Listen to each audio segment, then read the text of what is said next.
Hi hello friends, welcome back to my YouTube channel. ಎಲ್ಲರೂ ಹೇಗಿದ್ದೀರಾ? I hope ಎಲ್ಲರೂ ಚೆನ್ನಾಗಿದ್ದೀರಾ ಅಂತ ಭಾವಿಸ್ತಾ ಇವತ್ತಿನ ವ್ಲಾಗ್ನ ನಾನು ಸ್ಟಾರ್ಟ್ ಮಾಡ್ತಾಯಿದ್ದೀನಿ. ಆ್ಯಂಡ್ ಬೆಳಗ್ಗೆ ಎದ್ದು ಫ್ರೆಶ್ ಅಪ್ ಆಗಿ ಪೂಜೆ ಎಲ್ಲ ಮುಗಿಸಿ ಟಿಫನು ಮುಗಿಸಿ ಇವಾಗ ಕೂತಿದ್ದೀನಿ. ಇವತ್ತಿನ ವ್ಲಾಗ್ ಏನಪ್ಪ ಅಂತ ಹೇಳಿದ್ರೆ ನಿಮಗೆ ತಂಬ್ಲೈನಲ್ಲಿ ನೋಡಿದ ತಕ್ಷಣ ಗೊತ್ತಿರುತ್ತೆ ಆಲ್ರೆಡಿ. ಆ್ಯಂಡ್ ಇನ್ನೊಂದು ಸಲ ಎಕ್ಸ್ಪ್ಲೈನ್ ಮಾಡಿಬಿಡ್ತೀನಿ. ನಮ್ಮ ಮದುವೆ ಆಗಿದ್ದು January 22 ಆ್ಯಂಡ್ ನಮ್ಮದು ಮುಹೂರ್ತಮ್ ವೀಡಿಯೋ.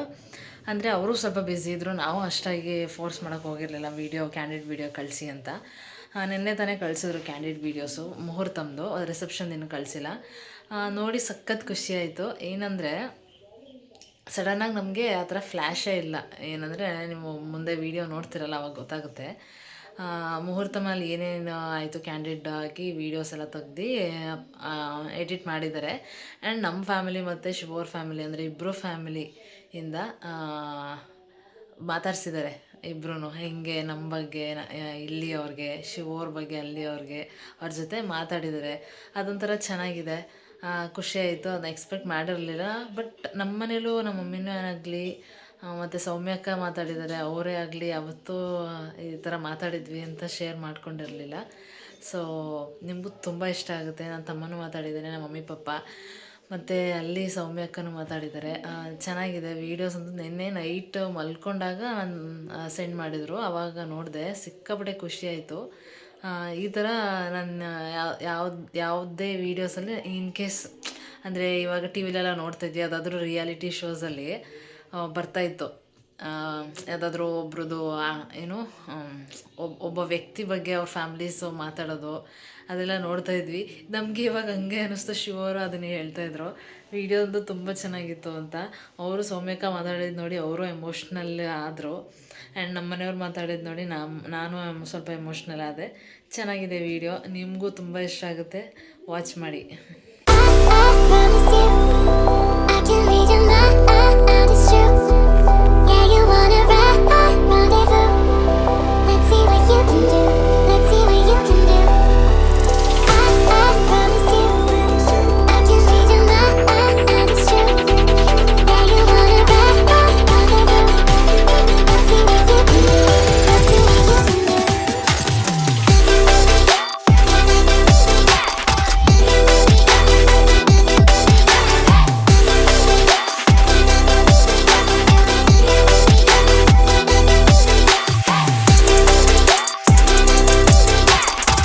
ಆ್ಯಕ್ಚುಲಿ ಏನಂದರೆ ರಕ್ಷಿತನ ಸೊಸೆಯಾಗಿ ಬರ್ಮಾಡ್ಕೊಳ್ಳೋದಕ್ಕೆ ನಮಗಂತೂ ಸಖತ್ ಖುಷಿ ಇದೆ. ಫಸ್ಟ್ ಟೈಮ್ ನಾವು ನೋಡೋದಕ್ಕೆ ಹೋದಾಗ ಫಸ್ಟ್ ಅವ್ರ ಮನೇಲಿ ಅವಳ ಮಾತೇ ಸಖತ್ ಇಂಪ್ರೆಷನ್ ಆಗಿಬಿಡ್ತು. ಎಲ್ಲರಿಗೂ ತುಂಬ ಖುಷಿಯಾಗಿ ಮಾತಾಡಿಸ್ಲು ಹೋಗಿದ ತಕ್ಷಣ. ಏನಕ್ಕಂದರೆ ಲೈಕ್ ಹೋಗಿದ ತಕ್ಷಣ ಯಾರು ತುಂಬ ಬೇಗ ಮಾತಾಡಲ್ಲ. ಅವಳಲ್ಲಿ ಒಂದು ಗುಡ್ ಕ್ಯಾರೆಕ್ಟರ್ ನಂಗೆ ತುಂಬ ಇಷ್ಟ ಆಗಿದೆ ಅಂದರೆ ಬೇಗ ಹೊಂದ್ಕೊಬಿಡ್ತಾಳೆ, ಎಲ್ಲರಿಗೂ ತುಂಬ ದೂರದವರು ಅಂತ ಫೀಲ್ ಆಗೋದಿಲ್ಲ. ಸೊ ಹಾಗಾಗಿ ಆ ಒಂದು ಗುಣ ಸಖತ್ ಇಷ್ಟ ಆಯಿತು. ಆ ಗುಣ ನಾವು ನೋಡಿದ ತಕ್ಷಣ ನನಗೆ ಮಾತ್ರ ಅಲ್ಲ, ನಮ್ಮ ಮನೆ ಎಲ್ಲರಿಗೂ ಅಷ್ಟೇ ಫಸ್ಟ್ ಡೇನೇ ಒಂದು ಸಣ್ಣ ಇಂಪ್ರೆಷನ್ ಬಂತು. ಸೊ ಅದಾಗಿದ್ದರಿಂದ ನಾವು ನೆಕ್ಸ್ಟ್ ಇನ್ನೊಂದ್ಸಲ ನೋಡೋಣ ಅಂತ ಅಂದ್ಬಿಟ್ಟು ಮತ್ತೆ ಹೋದ್ವಿ. ಆಗಲೂ ಅಷ್ಟೇ ಫೈನಲ್ ಆಗಿ ಇನ್ನೊಂದ್ಸಲ ನೋಡಿದಾಗ್ಲೂ ಎಲ್ಲರಿಗೂ ಅದೇ ಒಪಿನಿಯನ್ ಬಂದಿದ್ದರಿಂದ ಫೈನಲ್ ಆಗಿ ನಾವು ರಕ್ಷಿತನ ಸೆಲೆಕ್ಟ್ ಮಾಡಿದ್ವಿ. ಸೊ ಅವಳು ಇವತ್ತಿಗೂ ಹಾಗೆ ಇದ್ದಾಳೆ, ಇನ್ನು ಮುಂದೆನೂ ಹಾಗೆ ಇರಬೇಕು ಅಂತ ಇಷ್ಟಪಡ್ತೀನಿ.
ಇದ್ದೀವಿ ನಾವಾಗ ನಾವು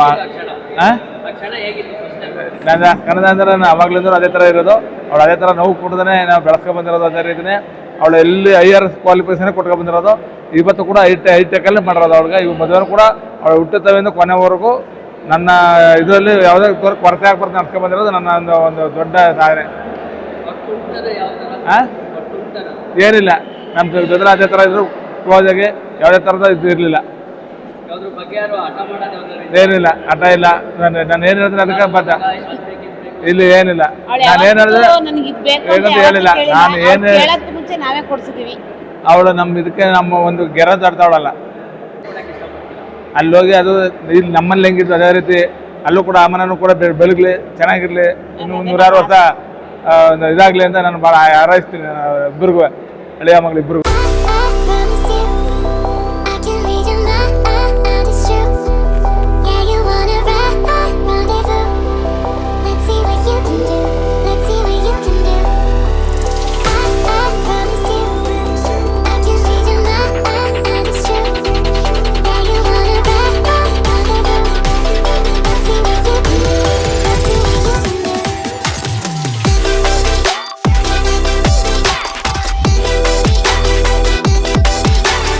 ಟ್ಯೂಷನ್ಗೆ ಏನಾದರೂ ಹೋದ್ರೆ ನಾವೇನಾದ್ರು ಸುಳ್ಳು ಹೇಳಿ ಅವಳು ಸುಳ್ಳು ಹೇಳಿ ನನ್ನನ್ನು ಬಚಾವ್ ಮಾಡ್ತಾ ಇದ್ಲು. ಅವಾಗ ಹಬ್ಬಗಳಿಗೆ ಏನಾದ್ರು ಹೋದ್ರೆ ಟ್ಯೂಷನ್ ರಜಾ ಹಾಕ್ಬಿಟ್ಟು ಹೋಗ್ತಾ ಇದ್ವಿ ಒಟ್ಟಿಗೆ. ಅದೆಲ್ಲ ತುಂಬ ಮೆಮೊರೀಸ್ ಇದೆ. ಮನೇಲಿ ಎಷ್ಟು ಸಪೋರ್ಟ್ ಮಾಡ್ತಾರೆ? ತುಂಬ ಸಪೋರ್ಟ್ ಮಾಡ್ತಾ ಇದ್ಲು ಫಸ್ಟಿಂದನೂ ಅಷ್ಟೇ. ಇವತ್ತುವರೆಗೂ ನನಗೆ ಸಪೋರ್ಟ್ ಮಾಡ್ತಾಳೆ. ಮನೆಯಲ್ಲಿ ಎಷ್ಟು ಜನ ಇದ್ರು ನನಗೆ ಸಪೋರ್ಟ್ ಮಾಡ್ತಾಳೆ. ಅವನ ಜೊತೆ ನಾನು ಶೇರ್ ಮಾಡ್ಬೇಕಂತ ಹೇಳಿದ್ರೆ, ಅವ್ನು ತುಂಬಾ ತರಲೆ ಆಗಿದ್ದ ಚಿಕ್ಕವನಿರ್ಬೇಕಾದ್ರೆ. ಅವ್ನಿಗೆ ಸೈಕಲ್ ಹೊಡೆಯೋದಂದ್ರೆ ಸಖತ್ ಇಷ್ಟ. ನನ್ನ ಹತ್ರ ಲೇಡಿ ಬರ್ಡ್ ಸೈಕಲ್ ಇತ್ತು. 8th ಸ್ಟ್ಯಾಂಡರ್ಡ್ ಅಲ್ಲಿ ನಾನು ಸೈಕಲ್ ತಗೊಂಡಿದ್ದೆ. ಅವ್ನ ತಗೊಂಡು ಹೋಗ್ಬಾರ್ದು ಅಂತ ಹೇಳಿ ನಾನು ಕೀನ ಔಸಿಡ್ತಾ ಇದ್ದೆ ನನ್ನ ಕಾಲೇಜ್ ಬ್ಯಾಗಲ್ಲಿ. ಬಟ್ ಅವ್ನು ಏನು ಮಾಡ್ತಾ ಇದ್ದ ಅಂದರೆ ಡೋರ್ ಎಲ್ಲ ಕ್ಲೋಸ್ ಮಾಡ್ಕೊಬಿಟ್ಟಿರ್ತಾ ಇದ್ದೆ. ಹೇಗೋ ಕದ್ದು ಮುಚ್ಚಿ ಎತ್ಕೊಂಡು ಸೈಕಲ್ನ ಎತ್ಕೊಂಡು ಹೊರಟೋಗ್ಬಿಡ್ತಾ ಇದ್ದ. ನನ್ಗೆ ಆಮೇಲೆ ಮನೆಗೆ ಬಂದ್ಮೇಲೆ ಫುಲ್ ಔಸ್ಕೊಳ್ಳೋದವನು. ನಾನು ಆಮೇಲೆ ಹುಡುಕಿ ತಡ್ಕಿ ಅವ್ನಿಗೆ ಹೊಡಿಬೇಕು ಅಂತ ಸಿಕ್ಕಾಕೊಂಡ್ಮೇಲೆ ಅವ್ನು ಪಜಿತಿ ಬೇಡ, ನಮ್ಮಮ್ಮ ಬಿಡು ಬಿಡು ಅನ್ನೋದಕ್ಕೆ ನಾನು ಬಿಡಲ್ಲ ಅಂತ ಅಷ್ಟು ಮಜಾ ಮಾಡ್ತಾ ಇದ್ದೆ. ಮತ್ತು ಸಖತ್ ಹೇಳ್ತೀನಿ ನನ್ನ ಜೊತೆ. ಬಟ್ ಅವನು ಯಾವತ್ತೂ ಅದಕ್ಕೆ ಬೇಜಾರು ಮಾಡ್ಕೊಳ್ಳಲ್ಲ. ಒಂದೊಂದ್ಸತ ಅದು ನೋಡಿದಾಗ ನಂಗೆ ತುಂಬ ಮೆಮೊರೀಸ್ ಎಲ್ಲ ಇವಾಗ್ಲೂ ಕಣ್ಮುಂದೆ ಬರುತ್ತೆ. ಇವಾಗ್ಲೂ ಹಂಗೆ ಇರಬೇಕಿತ್ತು ಅಂತ ಅನ್ಸುತ್ತೆ. ಬಟ್ ಇವಾಗ ದೊಡ್ಡವರಾಗ್ಬಿಟ್ಟಿದ್ದೀವಿ, ಹೊಡಿಲಿಕ್ಕಾಗಲ್ಲ ಅವನಿಗೆ. ಇದೊಂದಷ್ಟು ಮೂಮೆಂಟ್ಸ್ ನನ್ನ ಕಣ್ಮುಂದೆ ಬರುತ್ತೆ. ಇಂಥ ವಿಚಾರ ಬಂದರೆ ನಮಗೆ ನಮ್ಮ ಡ್ಯಾಡಿ ಅವ್ನಿಗೆ 19 ಇಯರ್ಸ್ಗೆ ಜಾಬ್ ಆಗುತ್ತೆ, ಗೌರ್ಮೆಂಟ್ ಜಾಬ್ ಆಗುತ್ತೆ. ಡ್ಯಾಡಿ ಬೇಗ 21 ಇಯರ್ಸ್ ಇರಬೇಕಾದ್ರೆ ಡ್ಯಾಡಿ ತೀರೋಗ್ಬಿಡ್ತಾರೆ. ಬಟ್ ಆ ಒಂದು 21 ವರ್ಷದಲ್ಲಿ ಅವನು ದೊಡ್ಡ ಜವಾಬ್ದಾರಿ ತಗೊಳ್ತಾನೆ ಮನೆದು. ಏನಂತ ಹೇಳಿದ್ರೆ ಇನ್ನೊಬ್ಬ ಅಕ್ಕಂದು ಮದುವೆನೂ ಮಾಡ್ತಾನೆ.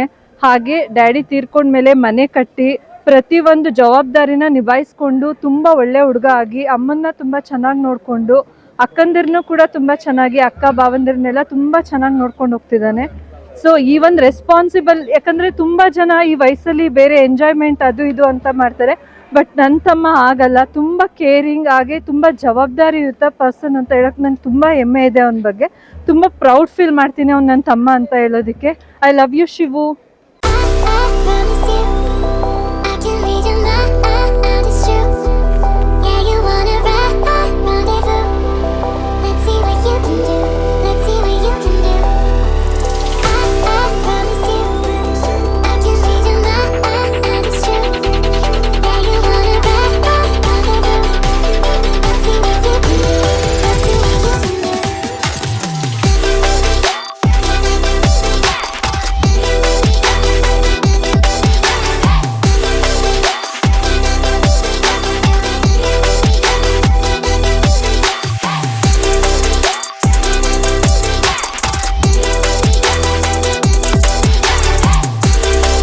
ಚೆನ್ನಾಗಿದ್ದು ಆರೋಗ್ಯವಾಗೆಲ್ಲ ಇರಲಿ ಹಾರೈಸ್ತಾ ಇದ್ದೀನಿ. ಮುಂದೆ 106 ವರ್ಷ ಆರೋಗ್ಯ ಕೊಟ್ಟು ಕಾಪಾಡಲಿ, ಒಳ್ಳೆ ಚೆನ್ನಾಗಿರಲಿ ಅನ್ನೋದು ನಮ್ಮ ಮನೆ ದೇವರು ಮತ್ತು ಚಾಮುಂಡೇಶ್ವರಿ, ನಮ್ಮ ಕಾಳಿಬೀರೇಶ್ವರಿ ದೇವರ ಮೇಲೆ ಇದು ಮಾಡಿ ಹೇಳ್ತಾ ಇದ್ದೀನಿ. ಅಕ್ಕ ಬಾವ ಹ್ಯಾಪಿ ಮ್ಯಾರಿಡ್ ಲೈಫ್ ತುಂಬ ಚೆನ್ನಾಗಿರಲಿ, 100 ವರ್ಷ ಚೆನ್ನಾಗಿರಿ ಅಷ್ಟೇ. ರಕ್ಷಿತಾ ಮತ್ತೆ ಶಿವು, ನೀವಿಬ್ರು ಹೊಸ ಜೀವನಕ್ಕೆ ಇವಾಗ ತಾನೇ ಕಾಲಿಡ್ತಾ ಇದ್ದೀರಾ. ಸೊ ನೀವಿಬ್ರು 100 ಕಾಲ ಖುಷಿಯಾಗಿ, ಇನ್ನೊಂದೇನಂದ್ರೆ ಮುತ್ತಿನಂತ ಇಬ್ರು ಮಕ್ಕಳನ್ನ ಎತ್ಕೊಂಡು ಲೈಫ್ ಲಾಂಗ್ ಖುಷಿಯಾಗಿ ಸುಖವಾಗಿ ಬಾಳಿ ಅಂತ ನನ್ನ ಕಡೆಯಿಂದ ನಿಮ್ಗೆ ವಿಶ್ ಮಾಡ್ತಾ ಇದ್ದೀನಿ. ಫ್ರೆಂಡ್ಸ್, ನೋಡಿದ್ರಲ್ಲ ವಿಡಿಯೋ ಹೇಗಿತ್ತು ಅಂತ. ನಿಮಗೂ ತುಂಬ ಇಷ್ಟ ಆಗಿರುತ್ತೆ ಅಂತ ನಾನು ಅಂದ್ಕೊಂಡಿದ್ದೀನಿ. ನಮ್ಮ ಮನೆಯವ್ರಿಗೆ ಅಷ್ಟೇ ತುಂಬ ಇಷ್ಟ ಆಯಿತು. ಆ್ಯಂಡ್ ಶಿವರು ಸಿಕ್ಕಾಪಟ್ಟೆ ಖುಷಿಪಟ್ಟರು. ಆ್ಯಂಡ್ ಇದನ್ನು ಸೌಮ್ಯಕ್ಕ ಅವರೆಲ್ಲ ನೋಡಿ ನಿಜವಾಗ್ಲೂ ತುಂಬ ಖುಷಿಪಟ್ಟಿರ್ತಾರೆ. ಅವ್ರು ಮಾತಾಡಿರೋದು ಸುಮಾರು 5 ಮಂತ್ಸ್ ಆದಮೇಲೆ ಇವಾಗ ನೋಡಿ ತಮ್ಮನ ಬಗ್ಗೆ ತುಂಬ ಚೆನ್ನಾಗಿ ಮಾತಾಡಿದ್ದಾರೆ. ನನಗೆ ನಿಜವಾಗ್ಲೂ ಅವ್ರಂಗೆ ಮಾತಾಡಿದ್ದು ನೋಡಿ ನಾನೇ ಸ್ವಲ್ಪ ಎಮೋಷ್ನಲ್ ಆದೆ. ನಮ್ಮ ಮನೆಯವರು ಅಷ್ಟೇ ತುಂಬ ಚೆನ್ನಾಗಿ ಮಾತಾಡಿದ್ದಾರೆ. And thank you so much. ನಮಗೆ ಒಂಥರ ಸರ್ಪ್ರೈಸಿಂಗ್ ಆಗಿತ್ತು ನನಗೆ ಮತ್ತು ಶಿವ ಅವ್ರಿಗೆ. ಹೌದು, ಹಿಂಗೆಲ್ಲ ಮಾತಾಡಿದ್ದಾರೆ, ನಮ್ಮ ಹತ್ರ ಹೇಳ್ಕೊಂಡು ಇಲ್ಲ ಮದುವೆ ಆದಮೇಲೂ ಅಂತ ಅಂದ್ಕೊಂಡ್ವಿ. So Deepu photography, thank you so much. ನಿಜವಾಗ್ಲೂ ಈ ಒಂದು ವಿಡಿಯೋನ ಒಂದು ಎಮೋಷ್ನಲಿ ಹಾರ್ಟ್ ಟಚಿಂಗ್ ಆಗಿ ನೀವು ನಮಗೆ ಮಾಡಿಕೊಟ್ಟಿದ್ದೀರಾ. Thank you so much Deepu photography ಅವ್ರಿಗೆ. ಆ್ಯಂಡ್ ಗೈಸ್, ಇದಾಗಿತ್ತು ನನ್ನ ಇವತ್ತಿನ ಒಂದು ವ್ಲಾಗ್. ಈ ವ್ಲಾಗ್ ನಿಮಗೆ ಖಂಡಿತವಾಗ್ಲೂ ಇಷ್ಟ ಆಗಿದೆ ಅಂತ ಭಾವಿಸ್ತೀನಿ. ಇಷ್ಟ ಆಗಿದ್ರೆ ಲೈಕ್ ಮಾಡಿ, ಶೇರ್ ಮಾಡಿ, ಹಾಗೆ ಕಮೆಂಟ್ ಮಾಡಿ. ಇನ್ನು ಯಾರ್ಯಾರು ನನ್ನ ಚಾನಲ್ನ ಸಬ್ಸ್ಕ್ರೈಬ್ ಮಾಡಿದೆ ಹಾಗೆ ವೀಡಿಯೋಸ್ನ ನೋಡ್ತಾ ಇದ್ದೀರಾ, ಪ್ಲೀಸ್ ಸಬ್ಸ್ಕ್ರೈಬ್ ಮಾಡಿಕೊಂಡು ವೀಡಿಯೋಸ್ನ ನೋಡಿ ಅಂತ ಕೇಳ್ಕೊತೀನಿ. Thank you.